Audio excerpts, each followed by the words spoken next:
Episode 5. The Mapmaker's Trail. Ava couldn't shake the call. The voice, slow, deliberate, echoed in her mind as she drove home. The truth isn't buried in fire. It's buried in what survived. What survived? The sawmill didn't.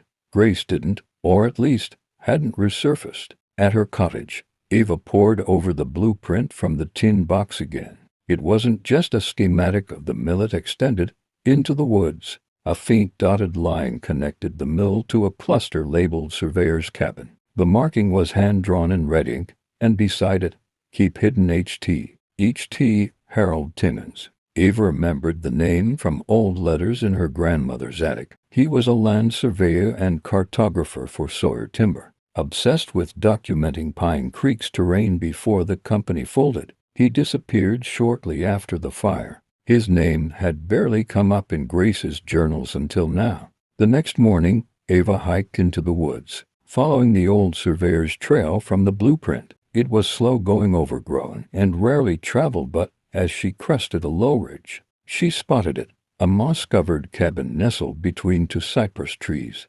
leaning like it might collapse with a sigh. The door creaked open at her touch. Inside, dust coated every surface.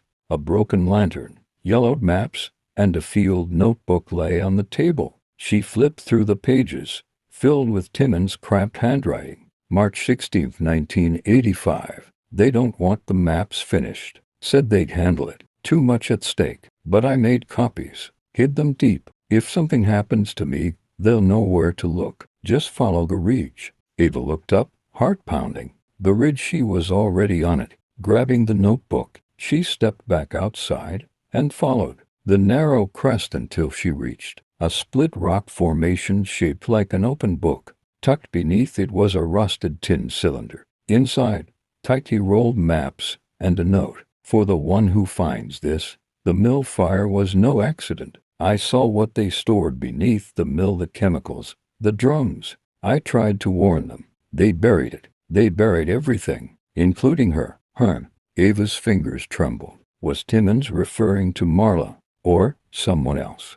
The note bore a single initial, G. She was still staring at the paper when a twig snapped behind her. She spun, eyes scanning the trees. Nothing, but as she turned back to the cabin, the door that had stood ajar was now fully closed. Someone was here, and they didn't want her reading Harold Timmins' final confession. Like and subscribe.